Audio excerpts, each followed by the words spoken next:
아크는 쓰러진 뒤 티벳의 라사로 옮겨져 3년 만에야 눈을 뜨게 됩니다. 마을 사람이 쓰러진 아크를 발견해 마을로 옮겨온 것입니다. 대연자 꾸마리를 만난 아크는 머지않아 너가 해야 될 일들을 알게 될 거라는 말을 듣게 됩니다. 한편 인간들이 되살아나면서 식물, 동물들과 대화하는 능력을 잃게 됩니다.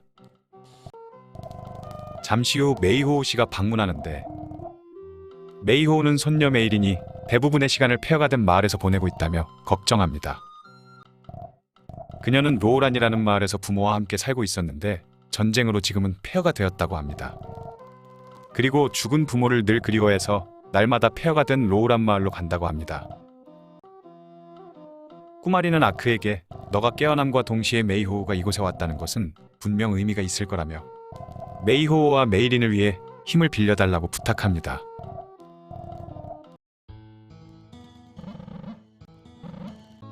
아크는 메이린을 찾으러 가는 도중 고비 사막을 돌아다니다 메이린을 만나지만 그녀는 아크를 보자 도망치고 그런 그녀를 쫓아가자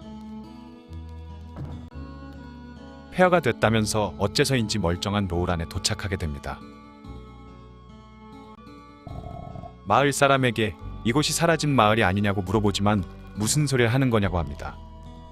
메이린이나 찾아야겠다고 생각한 아크는 어떤 할아버지께 메이린의 집을 여쭤보고 메이린의 집은 태무진이라는 사람의 집 뒤에 있다는 이야기를 듣게 됩니다. 태무진은 로우란 최고의 부자이지만 자신이 죽고 난 뒤 재산을 어떻게 해야 할지 고민하는데 아크는 무덤까지 가져가라고 대답해줍니다. 그러자 태무진은 유산 상속으로 다툴 필요가 없을 거라며 좋아합니다.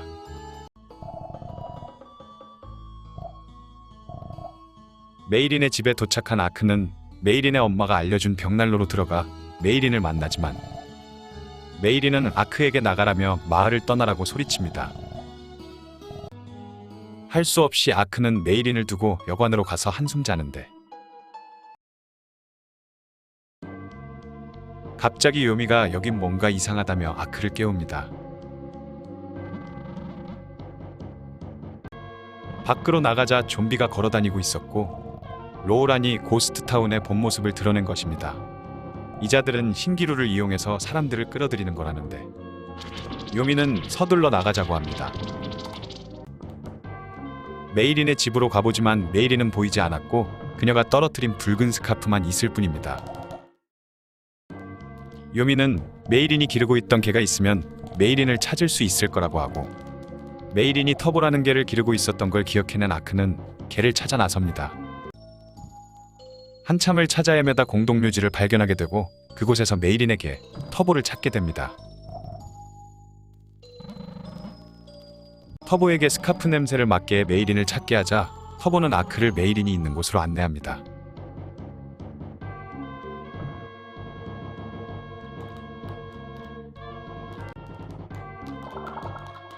터보와 만나자 무서웠다며 우는 메이린. 메이린은 아빠 엄마랑 영원히 함께 살 수 있을 거라 생각했는데 아크가 와서 그럴 수 없게 되었다고 합니다. 메이린, 남에게 상처를 줘선 안 된단다. 어디선가 메이린의 엄마 목소리가 들리고 사람이 죽으면 새 몸을 가지고 다시 태어나는데 메이린의 부모님은 지금 다시 태어나기 위해 준비 중이라고 합니다. 하지만 다음 생애가 어떻게 될지는 알 수가 없고 예쁜 꽃이 될 수도 귀여운 동물이 될 수도 있다고 합니다. 그리고 언젠가 우린 다시 만나게 될 거라며 메이린에게 웃음을 잃지 말고 주위 사람들에게 상처를 줘선 안 된다고 말합니다. 이야기가 끝나자 메롱거리고 도망가는 메이린. 로우라는 좀비들이 모두 사라졌고 그저 폐허만이 남게 됩니다. 메이호우는 본의 아니게 폐를 끼쳤다며 메이린을 대신해 사과하고 메이린을 용서해달라고 합니다. 그리고 여행하는데 필요한 정보를 알려주겠다며 유목민 마을로 가라고 알려줍니다. 이방인에게 냉담한 반응을 보이는 유목민들. 하지만 메이호우가 보냈다는 말에 태도가 달라지고 아크에게 잃어버린 사막을 지날 생각이냐며 사막을 빠져나갈 수 있는 방법을 가르쳐줍니다. 유목민들이 알려준 대로 가자 사막을 지날 수 있게 되었고 서쪽으로 향한 아크는 르와르 마을에 도착하게 됩니다. 마을 사람들의 이야기를 들어보니 내일 느와르 성에서 왕의 사위를 뽑는 시험이 있다고 합니다. 여관에서 하룻밤 자려고 하는데 여관 주인은 아크에게 강제로 와인을 권하고 춤과 음악을 보여줍니다.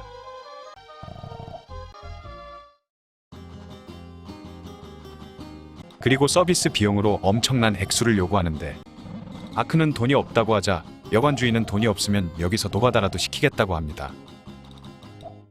이때 한 여기사가 나타나 그 치사한 짓을 또 하는 거냐며 추궁하자 여관 주인은 새로운 서비스로서 무료로 제공한 거라고 말을 바꿉니다. 아크를 도와준 그녀의 이름은 피더. 피더는 아크에게 미안하게 됐다며 이곳 사람 모두가 이런 건 아니니 이해해달라고 부탁합니다. 그리고 내일 신랑감으로서 공주님을 만나달라고 합니다. 다음 날 느와르 성으로 찾아간 아크는 공주님을 만나기 위해 대기실에서 기다리는데 한 남성이 너도 공주님 신랑감이 되려고 온 거냐며 시비를 겁니다. 그의 이름은 로이드. 그는 공주 따윈 관심 없고 그녀의 재산이 목적이라고 합니다. 그때 병사가 들어와 아크를 부릅니다. 기다림 끝에 아련실에서 공주를 만난 아크는 깜짝 놀랍니다. 공주의 이름은 엘. 아크가 알고 있는 엘과 이름뿐 아니라 모습까지 똑같았습니다. 공주는 마음의 병을 얻어 실어증에 걸렸는데 이 병을 치유해주는 사람을 신랑감으로 맞이한다고 합니다. 그런데 성 안의 사람들 말을 들어보면 엘은 본래 공주가 아니라 왕이 스톡홀름 마을을 멸망시키고 그곳에서 데려온 아이라고 합니다. 스톡홀름 마을은 노르페르트 숲속 어딘가에 있었고 느와르 왕에게 학살당한 마을 사람들은 원혼이 되어 숲을 떠돈다고 합니다.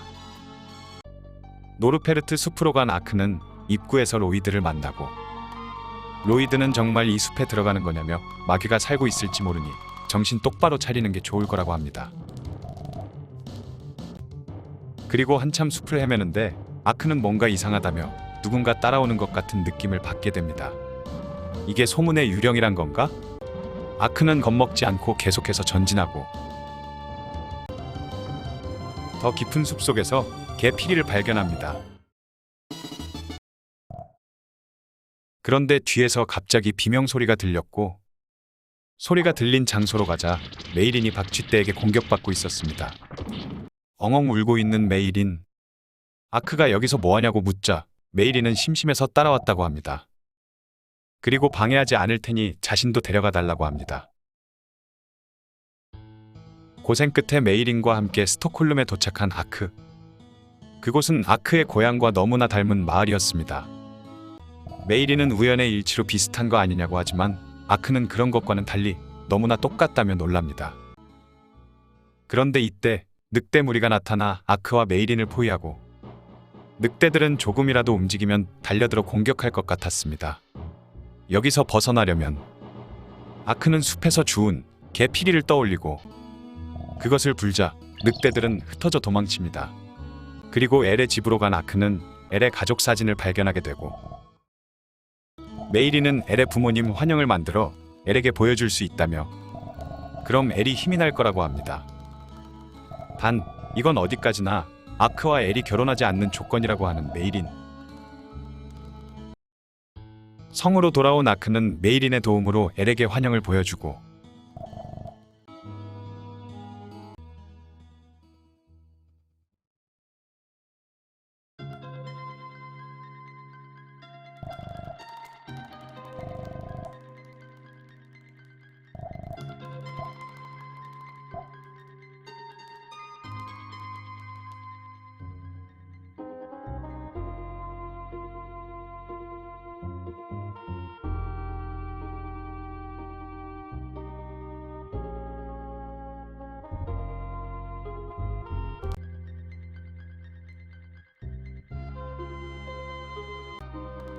마침내 엘은 말을 할 수 있게 됩니다.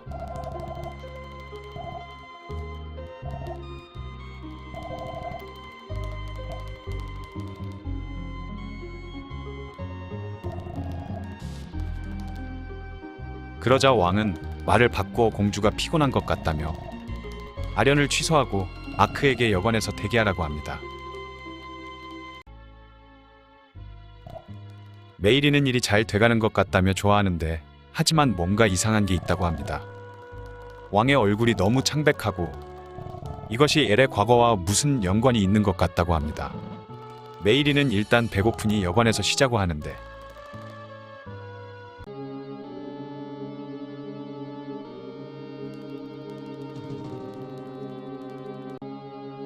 꿈속에서 장로가 나타나 인간 세상은 아직 발달되지 못했다며 걸음마 단계부터 차근차근 발전해가며 천재라 불리우는 사람들을 필요로 할 거라고 합니다.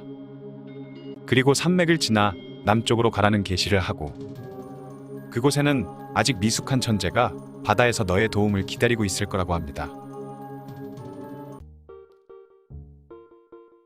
잠에서 깬 아크는 꿈속에서 장로가 한 이야기를 되새겨보고 방문을 열고 나오는데 여관 아줌마가 밖으로 나갈 땐 조심하라며 왕이 죽었다고 이야기를 합니다. 왕은 죽었고 엘공주마저 행방불명된 상태로 성은 폐쇄되어 버립니다. 이에 아크는 꿈속 장로의 계시대로 남쪽으로 향하기로 합니다.